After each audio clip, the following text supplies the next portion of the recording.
Hey everyone, this is Corine Lafont, your favorite radio host, your only radio host, and favorite girl, of course, broadcasting to you from the lovely island of Trinidad and Tobago in the Caribbean on Between the Lines. And I start my show off the same way as you know, with gratitude and thankfulness, as some people say. It's a beautiful day. I had a previous episode and it was beautiful then and it has gotten even more beautiful now. Yeah, the sun is out, it's getting brighter as it becomes later in the day. It's the afternoon now, so I'm quite thankful for that, and I'm even more thankful to be alive, to be doing my show, and to have this lovely woman on my show here talking about something I've never spoken about before. So this is new to me. So I'm going to be as educated as you are today, in listening to the program, and those who will be listening in the future. So let me tell you a bit about what we're going to be talking about today. Helping to save rare livestock breeds. And you haven't seen the picture, well, you will see it eventually, of her holding these nice little piglets, I think they are, or she will tell us more about it. Yeah, help save rare livestock breeds. It's not one of the common things I talk on my show, but hey, why not talk about it? Let me tell you a bit about Cathy Payne. She's retired from teaching in 2010, which is recently, not too long ago, and started a homestead farm. I always wanted to live on a farm. I don't know, I just have this, probably I used to watch Little House on the Prairie and all those things. I grew up with that, so like this farm kind of look. She researched and wrote the history of American guinea hogs, and published her first book, Saving the Guinea Hogs, in 2018. Cathy is passionate about rare heritage breeds and promoting biodiversity in our food system. Rare heritage breeds ensure food security worldwide. Find out how you can help save rare livestock breeds on this show today, Between the Lines. And I do recall Cathy sending me a number of things concerning awards that she has won. She's going to tell us a lot more about that. So official welcome to Cathy Payne on Between the Lines.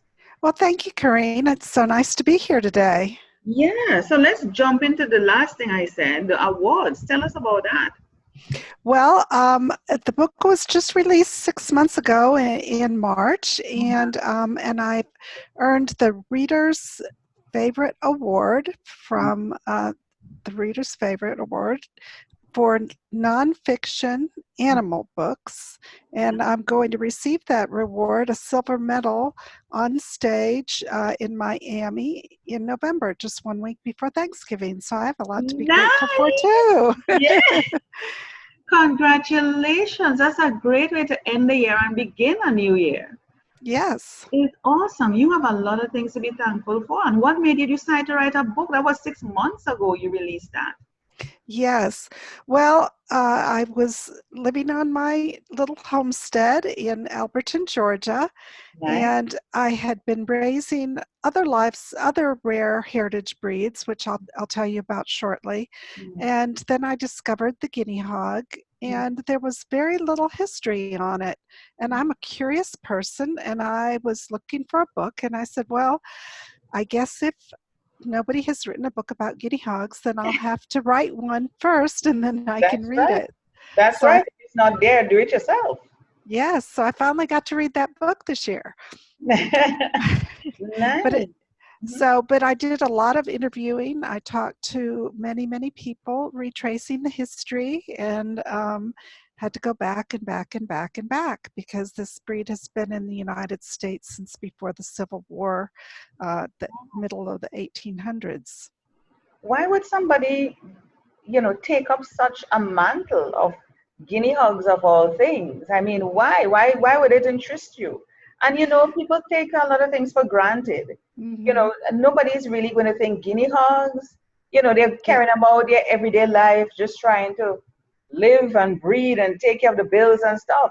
Why guinea hogs? Why do you think it's important for people to know? I just love animals, and most people are familiar with animals that are going extinct, that need to be saved, like zoo animals. Yes. And the only time most people will see a giraffe or a lion or a tiger will be going to the zoo. Wow. And in my case, on my farm, those are the animals that I wanted to raise so that I could help to conserve them. And I became aware of the heritage turkeys. In the United States, we eat a lot of turkeys come November and Yes, December. yes. And most of those, probably 99% of them, are grown in factory farms, and they're all white turkeys, and they have a very broad breast. A lot of people are fond of that white meat. Yes. Well, the result of genetically breeding for the big white breast is that the tom turkeys can't do their job, which is to come behind the girls. And so they have to be helped with that, and they cannot breed naturally. And Oh. so the definition of a heritage turkey is one that can breed naturally without human assistance. Oh. And I learned that a few years ago, and I thought, that's very interesting. What else can I find about heritage breeds? So when I decided to start farming, those were the kind of breeds I raised. I had Gulf Coast native sheep that go back to the 1500s in the United States. They came over from Spain. Mm-hmm. And I raised heritage meat rabbits that were produced in before the Civil War, I guess before the World War II, around World War I is when they were developed, the silver fox rabbits and American rabbits. And I was just really interested in these breeds. They're more multi-purpose than a commercial breed. They're not specialists. They tend to be on the small side, and they tend to be very easy to manage. And that just really appealed to me. I find what you're saying interesting because we as the users, consumers of these meats, so some Mm-hmm. people eat rabbits, turkeys, pigs, Mm-hmm. um, you're not thinking that. You're not thinking the history, what am I eating, whether it's rare, is it Mm-hmm. genetically modified, is it natural? You just go to the supermarket, or you might have a friend with a farm or something, or Mm-hmm. somebody give you one as a gift, and that's the end of that. All you know is that it's cooked and it tastes good. Right. You're not thinking what's going into your system, how did it reach to your table, where was it bred, what it's been eating. You're not thinking about the animals. So a person like you, I'm trying to frame the question, because I, I'm trying to frame the question because you now trying to educate persons on something like this. They may Yes. come, my reaction, I mean, as I'm not really a meat eater anymore, but I've Mm-hmm. had turkey. It's not something that, well, we in the Caribbean, we don't really consume a lot of turkey. It's something more Americanized, it's an Yes. Americanized culture. Um, but I've had turkey. It tastes okay. I wouldn't have a lot of it. But now that you're telling me about this, I'm thinking, my goodness, my perspective on meat is changing clearly because I'm now wondering, was it genetically modified? Was it natural? I'm thinking that, and I wonder if anybody else will start thinking that or just say, oh, what the hell? Mm-hmm. Does it really matter? I just want the turkey. Right. You just don't care. What do you aim to get out of this time, effort, passion, and love you're putting into this? Well, let me put it in perspective of a homegrown tomato. Do you Mhm. eat tomatoes in I Trinidad? loved, as a matter of fact, I have some in my fridge that I forgot. I need to peel them out. Yeah. Well, a lot of people go to salad bars or the grocery store or eat tomatoes on a sandwich, and they will find that they're kind of not a very good texture, not a very good color. You Hmm. can't really smell them, and they don't have a lot of flavor. But Hmm. if you grow an old-fashioned tomato from your garden, an heirloom variety, one that can reproduce true from a saved seed, those are delicious, and they just have so much flavor. Well, it's the same thing with these heritage animals. Besides being easy to manage and very friendly and multi-purpose, they also taste delicious. And I have, over the years, become quite a consumer of the heritage breeds and the heirloom vegetables. And so I'm not only thinking about what kind of meat I'm eating, such as pork, but I'm thinking of the breed of the animal that it came from and how that animal was raised and even what farmer grew it. So when I sit down at the table and I'm grateful for my meal, I'm Yeah. thinking about that farmer, I'm thinking about that Oh, animal, and wow. I'm really enjoying my food that way. I love that. You're bringing a different level to the experience of having a meal because I'm listening to you speak and you are sitting there with a meal in front of you and you can speak to the history, where this meal, it brings a different level of experience to it. Yes, I can tell you about my breakfast actually. Yes, please. I had my breakfast was left over from a dinner I made last night, Mhm. and I started with a base from a butternut squash that was grown 5 miles from here, and I made a broth with the bones of a guinea hog that came back from the processor yesterday morning. So I made a broth and I cooked some rice in that broth, and then I had some sausage that was made from the hog that I had, the guinea hog, and I also had some fresh kale from a garden and some sage that I grew in my yard.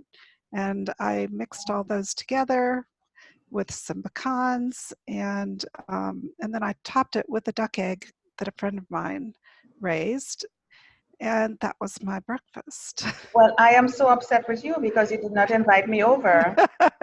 So clearly we have to fix that. I love the farm life. Like I said before, I don't know if it's because I grew up, with those type of shows on TV, those real family type shows.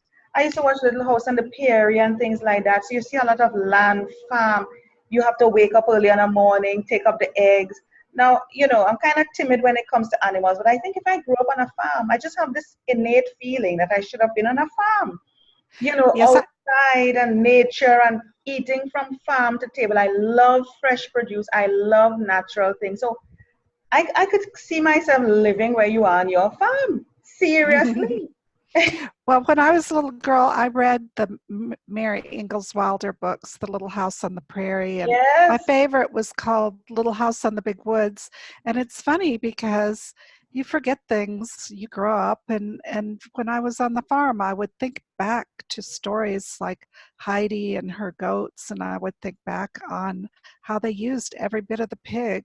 In Little House in the Big Woods, they actually took the bladder of the pig and they filled it up and made it like a water balloon, and that was a toy for them. So, But this is so amazing. I love that you can speak of a meal like that. And what does it say for the health of a human being eating something that's organic because it's organic? Yes. yes. It's Hmm. natural, it's organic. So you're teaching us to go back to the basics, go back to the roots, go back to what is meant to be, as opposed to man interfering with things and trying to make things bigger, better, or what Right. they think is bigger and better, brighter, but not Hmm. tastier, not healthier. Right. And the animals are treated with love. They're born outdoors in a natural way. They live on grass, they dig in the dirt, they make mud wallows, and they spend their whole life like that Hmm. until their last day. So they're very gently cared for and not stressed. And I think that makes a difference as well. Of course it Now, does. the thing that makes an animal a heritage animal is they are animals that were raised traditionally and usually locally prior to, say, the mid 20th century, and some of them even much further back than that. So these are the kind of animals, this would be the kind of meat that our parents, grandparents, or great grandparents would have eaten. And they have almost disappeared. At the end of the mid 20th century, I think half of the livestock breeds that we knew had been raised before had already gone extinct. And somewhere in the world, every month, an animal is being lost to extinction that was a traditional heritage farm animal. And we just don't think about that. But if you go to a farm today, most people are going to have the white turkeys, the white chickens, the white hair sheep, and they're not going to have some of these old-fashioned breeds. Now, there are associations all over the world that help to conserve these animals. In the United States, it's the Livestock Conservancy. In Canada, it's Heritage Livestock Canada. In Australia, they have Heritage Sheep Australia and the Rare Breeds Trust. And in New Zealand, they have Rare Breeds Conservation Society. So it's something that people are aware of and some people are working on. But I found since I wrote my book about the guinea hogs that very few people that I speak with have heard of either that breed or of heritage breeds in general. And I talk about biodiversity, and that's the variety of genetic material that is in these animals and conserved in these animals. And you may have heard about the swine flus that are going Yes. through Asia right now. Yeah. And most of the pigs that people eat from the grocery store, probably 95 to 99% of them, are these commercial strains. They're a white pig. They are not friendly, they're stressed, they're grown very close together on concrete, and they spend their whole life on concrete. They usually require a lot of antibiotics just to make it through their short 6-month lifespan. And they, let's see where I was going with this.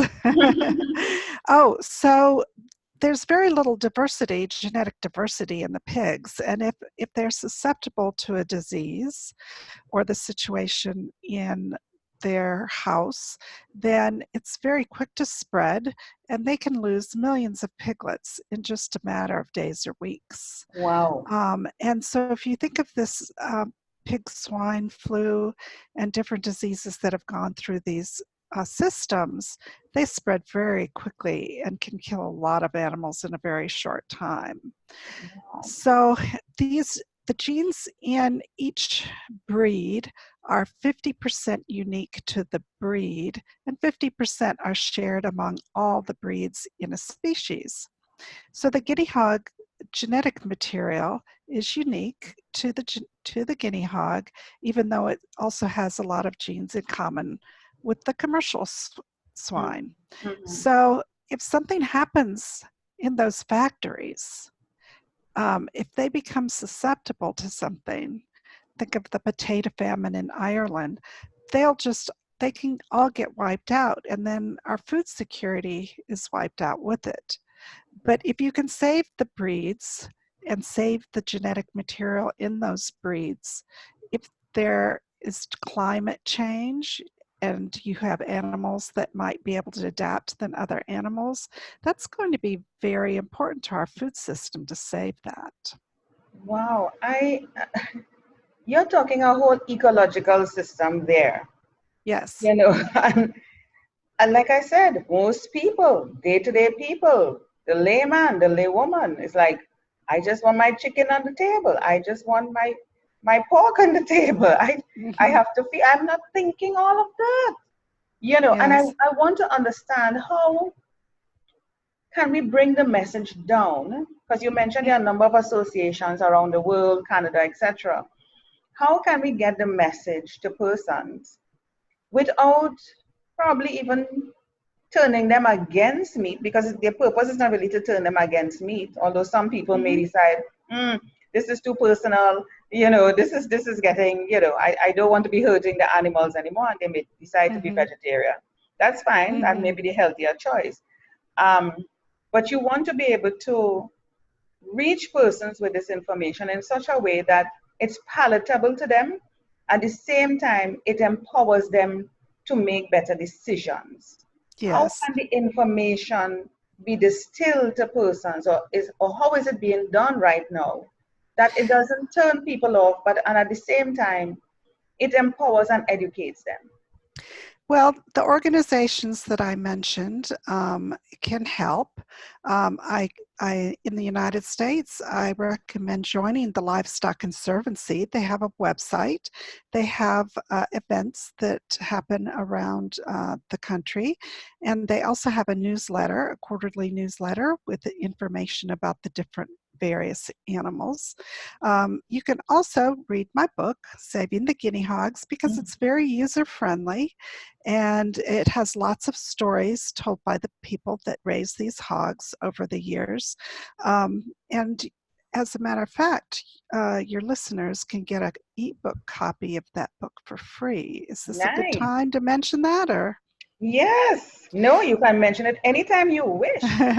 Okay. Let's go across as you mention it now. Let me get a page. Hold 1 second. Mm-hmm. Tell me your website. Yes. You go to guineahogbooks.com, and that is spelled GUINEAHOG books.com /promo, PROMO /.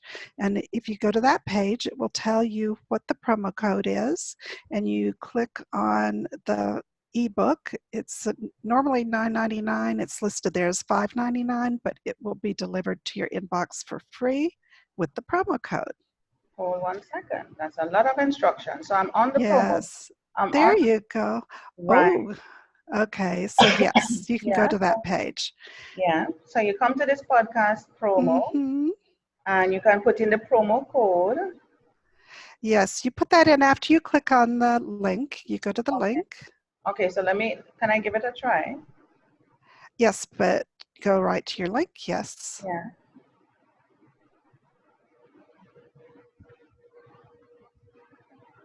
Yeah. And you click down to ebook. Click right down. at the top. And then go to purchase. Purchase. It's not giving me purchase. Let's see. I think it's at the bottom. Just, oh, yeah. Or have you clicked on ebook? Yeah, I think I did. Click on it. Okay. And then scroll down. Keep going. I'm not seeing anything there. Yeah, I'm not in the page myself to see how that works, but I've tried it and it works. And you click purchase, and then you put in the code that was given on the first page. I'm not seeing. It should bring up a purchase or button or something. Well, if anybody has a question about it, they can email me at guineahogbooks@gmail.com. Yeah, so let me go back to, so this is a promo page, like we said before. Yes, so let me There's a basket. I see a basket. Up at the top, there's a little green basket. I saw it, and I was hovering over it, but nothing showed up. If you click on it, I think it will. I was trying that a while ago. Try double clicking on the ebook, maybe. Oh, sorry, let me see. No, it's not doing anything. And let me click the basket. Nothing is happening with the basket. Something happened here that you need to check out. All right, I will check that. And it's a good thing that we did it live so that you know what's happening. Yeah. Exactly. Well, some other things that people can do is tell their friends about what they are learning. If you also on my website, I have a media page. If you want to go over to the top of the page, in the news. So in the news, I've been doing lots of podcast interviews, news articles, and in each one I'll talk a little bit about different things. And so if somebody wants to find out more about the heritage breeds, that's one place to go. Also, there's a program that the Livestock Conservancy has called Shave Them to Save Them. For animals like the pigs and cattle, we say eat them to save them, because them will help the farmer to earn enough money to breed some more. I have a question. You know, as I looked at this, is it a boar? I Yes, don't. that's Sunny Boy. Oh, he has a name. I am so sorry. So anyway, he got featured here. He got featured. So I am looking at the hair on these. Isn't these what they use the hair to make the boar brushes? Is it? Yes, exactly. I have one. Is that a bad thing? No, that's a good thing. It means you're honoring the animal by using all of it. Oh, good, because I have a boar brush. I really, Hmm. and I It's didn't think. natural. I just thought it was the name of something. I didn't realize it actually came from boars. Yes. So that's wonderful. And it's used really to help you with brushing your skin and your lymphatic system and getting Yes. circulation and that type of thing. Yes, which I haven't been doing regularly, but I need to. So I don't know if you've interviewed anybody that likes to spin or knit or weave, but Mhm. the Shave Them to Save Them, it's kind of a competition that's being run by the Livestock Conservancy, and they encourage people that want to knit or spin or weave to use the wool from heritage sheep breeds. Mm. And they give people who want to participate, they give them a passport, and then they have 2 years to be able to try all the different wools from the different sheep. And there Let's are people who finish that program in 3 to 6 months, let's and let's they're like wanting a bigger challenge. let's look at that. Shave them to save them. That's on, yeah, yeah, it's just Let's that. see what that looks like. There Shave you them. go. The Yeah. Livestock Conservancy, that's it. So it Yeah. tells you all about that program. And I used to have heritage wool sheep called the Gulf Coast Native. Uh-huh. And that's one of the breeds that is in the Shave 'em to Save 'em program. And It must it's feel so just lovely soft. wool. Yes, it must feel so soft. I Yes. wonder what these animals are thinking when we do these things to them.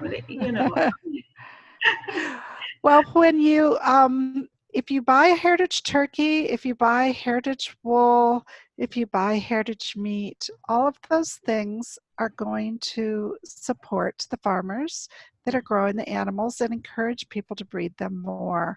So Mhm. those are the kind of things that you can do. Okay. And persons can contact you here on your website. That's the contact Yes. page. And And if you want to see more pictures of the pigs, you go to the gallery. yeah. Oh, I see your author page isn't working. It I've says, got an author page. yeah, And but it's then not working. I see that it's not. It says nothing. oh, okay. I'm going to have to Oh, yeah. check into this. Yes, it's a good thing we're looking into it now. So Yes. let's see what's happening with gallery. My goodness. That's okay. I don't see any more pictures. Oh, pictures with galleries. Okay, so this just popped up here. The person, Yes, yeah. that's inviting you to sign up for my newsletter, and that way you can get news Is as this it comes up. funny profile in here again? No, that is DeBose's profile. He's a different boar. Oh, okay. So here you have different Oh, breeds.